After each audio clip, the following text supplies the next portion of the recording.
Like I said on the video yesterday, the board game industry has become completely toxic with an anti white sort of bent to it. And it starts at the top. We covered creators at PAX and how they were actually pushing a literal anti white panel at PAX. And now it looks like the Game Manufacturers Association, GAMA, who actually runs Origins Game Fair and more, they run a industry show as well every single year and coordinate across the industry, is moving in a new diversity hire direction, which is mind-boggling, as they have a new executive director to replace their old one who's been with the company for years amid a ton of turmoil with the organization, people quitting left and right, and of course causing a lot of problems. Now, I foresaw this coming a long time ago when they banned me from GAMA and they banned others from there for being conservative, a crime, of course, that you cannot recover from in the internet. And this is exactly what they're doing to board games across the board. Across the board. Get it? But the board games should be a family hobby, right? It started with something that you play with your kids, etc. And as it just drifted away and caused more problems, and of course has become even more niche since the sort of pandemic collapsed game stores, so that there was not much of a social element to it anymore, and it became a Kickstarter, buzz sort of hobby that then, of course, collapsed after that because you're not home at the pandemic anymore, just backing things on Kickstarter all day long. The board game industry really has become a niche of a niche, and it's actually not for families anymore. It's now for the LGBTQ BIPOC community, is what they're trying to do, which is less than 10% of their market, and so they just keep circling the drain. Now, this is what's happening today. Let's get into this news right now. Please hit the like and subscribe button and join us here as we talk about all things board games. My name is John Delarose, and I have been active in gaming for years. I've done lore for different games and RPGs and the like, and I'm also a fantasy and sci-fi writer, but my main thing I do is I run this Fandom Pulse Substack, guys, and we cover everything in pop culture. This is like your unabashed, truth-telling pop culture website. Our whole point is to actually counter what's going on in the mainstream industry, with like IGN, Screen Rant, etc., that just shill for these woke properties and the like. We're telling the truth about what's going on across things: books, video games, movies, TV, comics, tabletop games, and more around here. We cover everything. So I'd love for you to sign up. It's fandompulse.com. You sign up. I send out an email blast daily with all the top stories of the day so you don't miss anything. Sometimes you just, on YouTube, only see like the algorithm, right? And whatever it shows to you. This gets you a smattering of everything so you really know what's going on. And if you do want to do a paid membership, we do this full-time. There's two of us that do this full-time. We have a bunch of other contributors also. And it helps us, of course, stay sustainable on this website. So thank you guys for supporting us. It's in the description below. And I appreciate everybody who does support. It's so important to have a media outlet that covers this stuff, because nobody else will. It's really, really, really, really crucial to have your support here. Thanks, guys. So this is it. GAMA's diversity consultant as an executive director after a board activist exodus and controversy. And so the Game Manufacturers Association, which is GAMA, named Zaria Davis as their new director in November 2025, bringing in a, quote, leadership consultant and social worker is what she is. She has zero apparent gaming industry experience to run the tabletop trade organization. The hire follows a tumultuous year that saw multiple board members resign, the resignation of longtime director John Stacy, and internal controversies of the organization's increasingly political direction. So her background, like I said, is social work. It's life coaching. If you go to her website and you go to zariadavis.com, you can see for yourself. Not much about gaming here. Consultant, educator, coach. This is literally a life coach grifter right here. Look at this. We delight in beauty and the butterfly, but rarely admit changes it has gone through to achieve that beauty. So here's all this stuff. Your coaching, discovering your strengths, abilities, gifts, limitations, part of the growth process. You'll achieve a life balance that will be maintained throughout your lifetime utilizing our services. So this is what she does. And this is it. Has, like I said, nothing to do with gaming. Has everything to do with just this silly life coaching nonsense. Speaking. They always love to be speakers. Facilitator of love and logic curriculum. Workshops embracing the blessings in the storm, learning styles, understanding your purpose, consulting services, strategic planning. Well, she was able to grift her way into this, right? It's very weird. She's a certified Reiki practitioner, restorative practices trainer, and healing circles facilitator. What does this have to do with gaming, right? You wonder, and then you look at her and you're like, huh, was she the best choice to run a gaming manufacturing organization? Or is there another thing at play here, right? Very, very odd, right? That they replace a white man with this, right? I'm just going to call it like it is. Nobody else will call it like it is because they're afraid of being called racist or whatever, but it's not. This is racism against white people. It's across the gaming industry. It's happening all the time, right?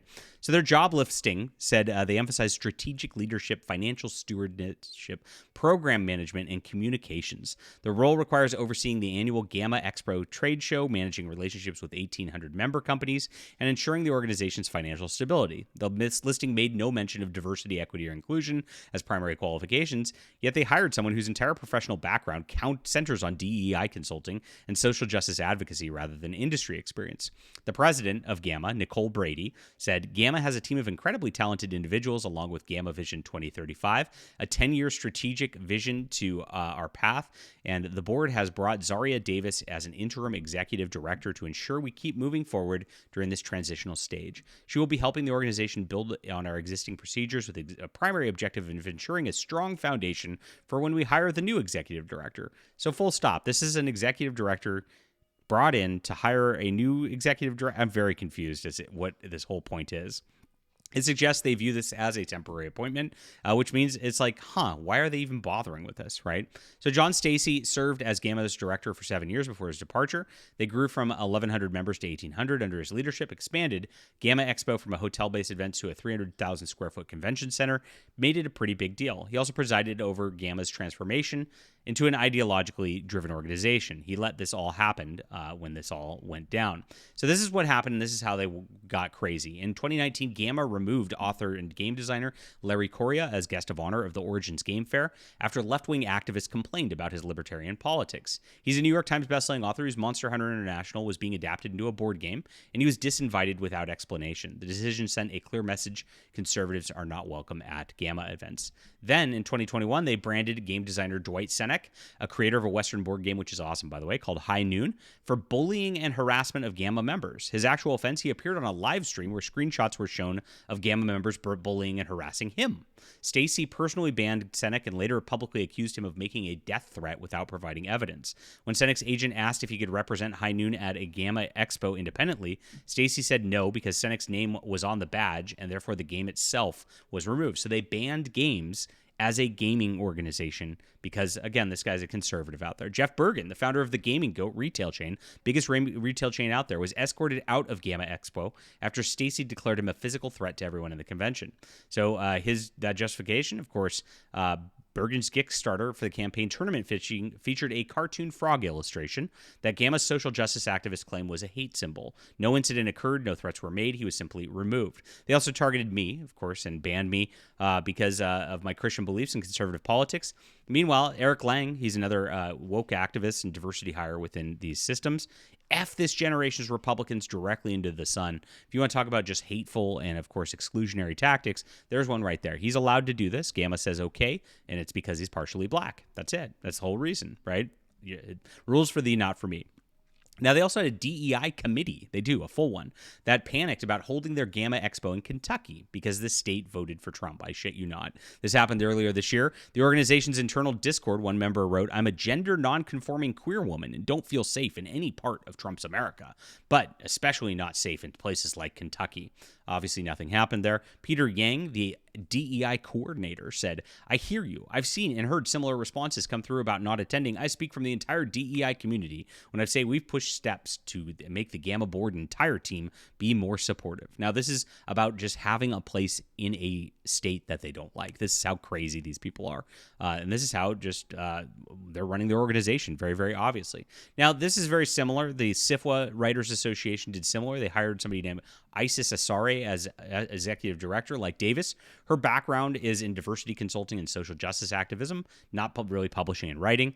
She founded a thing called Sista Sci-Fi, a, quote, bookstore that exists, quote, primarily in cyberspace, sells mostly Marvel merchandise rather than books. Her website prominently features traditional voodoo and casting spells alongside book recommendations. Please clap and all that. So it's a trend. Professional organizations in these creative industries are hiring diversity hires. That's exactly what's going on with all of this stuff across the board right now.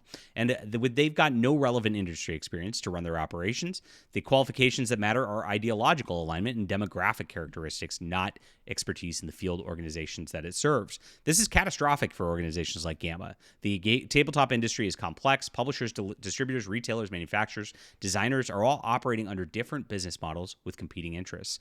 The executive director needs to understand these dynamics, maintain relationships and key industry players, and navigate conflicts between members. That requires years of industry experience and deep knowledge. So she has none of this, and this is who they're hiring.